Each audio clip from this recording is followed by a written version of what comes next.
Canada की तरफ से दो और बड़ी अपडेट्स आ रही हैं। पहली अपडेट जो है, इमिग्रेशन मिनिस्टर्स की जो मीटिंग हुई थी उसमें 4 या 5 बहुत ही इंपॉर्टेंट पीआर और स्टडी वीज़ा को लेकर पॉइंट डिस्कस किए गए थे, तो वो आपको बताऊंगा। और दूसरा, इससे भी बड़ी बात, ब्रिटिश कोलंबिया ने अपना पीएनपी प्रोग्राम चेंज करने का फैसला किया है। 3 स्ट्रीम्स उन्होंने ऐड करने का फैसला किया है आने वाले दिनों में, तीनों ही इंटरनेशनल स्टूडेंट्स को लेकर हैं। बहुत बड़ी अपडेट है ब्रिटिश कोलंबिया की तरफ से पीएनपी को लेकर, तो दोनों ही अपडेट्स अपने आप में बहुत इंपॉर्टेंट है। वीडियो को एंड तक देखिएगा। उससे पहले हमारा यूट्यूब चैनल जरूर सब्सक्राइब कर लीजिएगा कि इस पे आपको ऐसी ही डेली इंफॉर्मेटिव वीडियोस देखने को मिलती है। सबसे पहले बात करते हैं ब्रिटिश कोलंबिया ने जो अपना पीएनपी चेंज करने का फैसला किया है। तो यहाँ पे मैं बता दूं, जो ब्रिटिश कोलंबिया का ऑलरेडी पीएनपी चल रहा है उसको उन्होंने रिप्लेस करने का फैसला किया है। उसमें उन्होंने कहा कि हम 3 कैटेगरीज इंट्रोड्यूस करने जा रहे हैं। जी हाँ, इंटरनेशनल स्टूडेंट्स के कंट्रीब्यूशन को देखते हुए ब्रिटिश कोलंबिया ने 3 अलग कैटेगरी पीएनपी की जो है इंट्रोड्यूस करने का फैसला किया है। पहली है बैचलर्स, दूसरी है मास्टर्स और तीसरी है डॉक्टरेट।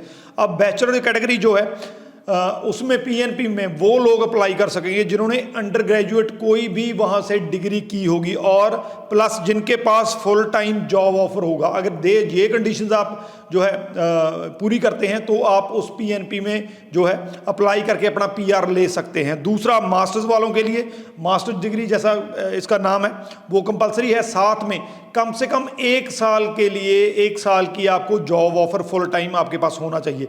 अगर ये कंडीशंस आपकी पूरी हैं तो पीएनपी के अंडर ब्रिटिश कोलंबिया का जो नया पीएनपी आने वाला है तो उसके अंडर आप अप्लाई करके जो है वो अपना पीआर ले सकते हैं। और लास्ट में डॉक्टरेट है। अगर आपके पास पीएचडी या रिसर्च प्रोग्राम की डिग्री है तो आप directly without any job offer इस प्रोग्राम में अप्लाई कर सकेंगे। तो ये नया प्रोग्राम वो लेके आए हैं। लेकिन यहाँ पे मैं बता दूं कि मिनिस्ट्री ने ये भी कहा है कि जो प्रायोरिटी ऑक्यूपेशन इस टाइम पे शॉर्टेज है जिनकी ब्रिटिश कोलंबिया में, वो हम कॉन्टीन्यूसली जो है उनकी जो उनको पीआर देते रहेंगे पीएनपी के अंडर, जिसमें हेल्थ केयर वाले आगे, कंस्ट्रक्शन वाले आगे, खास करके अर्ली चाइल्डहुड एजुकेशन वाले। ये ऑक्यूपेशन ऐसे हैं जिनकी इस टाइम पे ब्रिटिश कोलंबिया में बहुत डिमांड है और इनको अलग से कैटेगराइज नॉमिनेट किया जा रहा है पीएनपी के अंडर। ये जो मैंने आपको प्रोग्राम बताया, जो नया वाला प्रोग्राम आ रहा है, तो वो प्रोग्राम जो है वो जैन 2025 से लागू करने जा रहे हैं। उससे पहले उन्होंने सारी कंडीशंस बता दी हैं। आने वाले दिनों में इसको प्रॉपर्ली एलैबोरेट भी कर देंगे कि कैसा प्रोग्राम होगा, कौन कौन सी जो है सही रिक्वायरमेंट्स होगी। लेकिन जैन 2025 से ये लागू होने जा रहा है, उसके लिए आप अभी से तैयार हो जाइए। और इसमें जो एक चीज़ और उन्होंने अपडेट की है कि जो इसका लैंग्वेज स्कोर है, जहाँ लैंग्वेजेबिलिटी है, वो CLB 8 चाहिए। CLB 8 का मतलब है लिसनिंग में 7.5 बैंड स्कोर चाहिए और बाकी मॉड्यूल्स में आपका 6.5 बैंड स्कोर चाहिए। तो ये आपकी जो है लैंग्वेजेबिलिटी है। लैंग्वेजेबिलिटी के लिए आइल्स जर्नल आप दे सकते हैं, सेल्फ जर्नल आप दे सकते हैं, टेफ आप दे सकते हैं, TCF आप दे सकते हैं। तो ये वो जो टेस्ट हैं जो इस प्रोग्राम के लिए जो जैन 2025 में लॉन्च होने जा रहा है उसके लिए आप एलिजिबल हैं अगर ये अपने टेस्ट किए हुए हैं। इसके अलावा जो पीटी कोर की बात चल रही है, जो ऑलरेडी IRCC ने जिसको पीआर के लिए एक्सेप्ट कर लिया है, लेकिन ब्रिटिश कोलंबिया फॉल 2024 से इसको एक्सेप्ट करने जा रहा है। तो अपने आप में बड़ी अपडेट है। 3 नई स्ट्रीम जो है ब्रिटिश कोलंबिया पीएनपी के अंडर आने जा रही है। दूसरी अपडेट जो है, इस टाइम पे इमिग्रेशन मिनिस्टर मार्क मिलर की जो मीटिंग हुई थी सारे प्रोविंसेस के इमिग्रेशन मिनिस्टर्स से, तो उसमें 4-5 ऐसे पॉइंट हैं जो बड़े लेवल पे आगे आने वाले दिनों में पीआर का रुख डिसाइड करेंगे कि पीआर की पॉलिसी कैसी होगी और इंटरनेशनल स्टूडेंट्स के लिए पॉलिसी कैसी हो सकती है।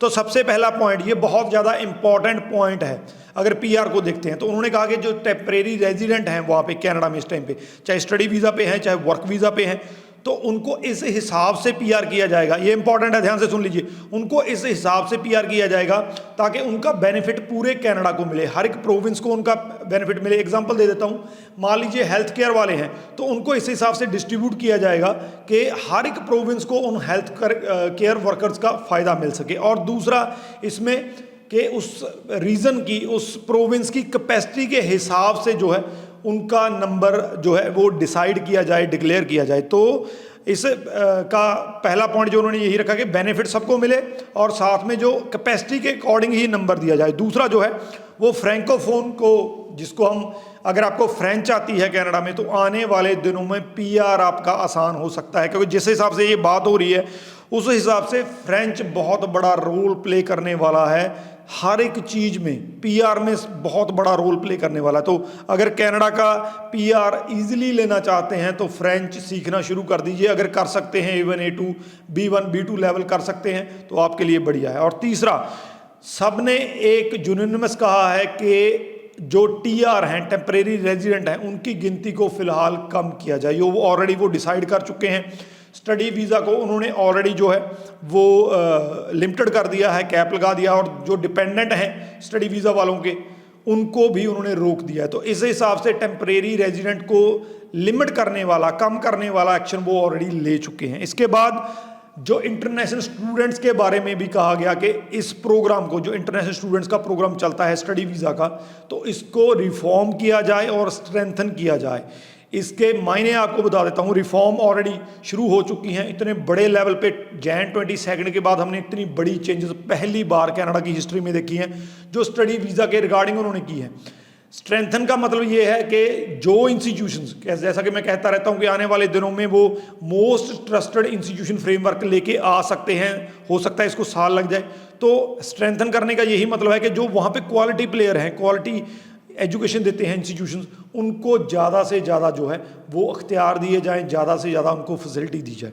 तो ये 4 मेन पॉइंट हैं जो इमिग्रेशन मिनिस्टर्स की मीटिंग में डिसाइड किए गए। इनमें सबसे ज़्यादा इंपॉर्टेंट जो पीआर वाला पॉइंट है कि आने वाले दिनों में टेम्परेरी रेजिडेंट्स को, ये मैंने वीडियो आपको शेयर कर रखा है, नीचे डिस्क्रिप्शन में लिंक दे रहा हूँ, जिसमें मार्क मिलर ने ये कहा था कि टेम्परेरी रेजिडेंट वीज़ा की अगर प्रॉब्लम को सॉल्व करना है तो सबको पीआर कर दो। ये हाँ जो सच है, उनको उन्होंने ट्वीट भी किया था, नीचे डिस्क्रिप्शन में लिंक दिया हुआ है, अगर वीडियो नहीं वॉच की है तो वॉच कर सकते हैं। तो पीआर वाली सबसे इंपॉर्टेंट न्यूज़ है। तो ये 2 बड़ी अपडेट्स हैं। ब्रिटिश कोलंबिया नया पीएनपी लेके आ रहा है, और दूसरा जो इमिग्रेशन मिनिस्टर हैं उनकी जो मीटिंग हुई है जिसमें काफ़ी चीज़ें डिसाइड हुई हैं। वीडियो को शेयर जरूर कर दीजिए क्योंकि बहुत ज़्यादा इंपॉर्टेंट है। इसके अलावा अगर इसके रिगार्डिंग आपका कोई क्वेश्चन है तो नीचे लिख दीजिए, आपको आंसर मिल जाएगा। राजवी चहल, थैंक यू सो मच।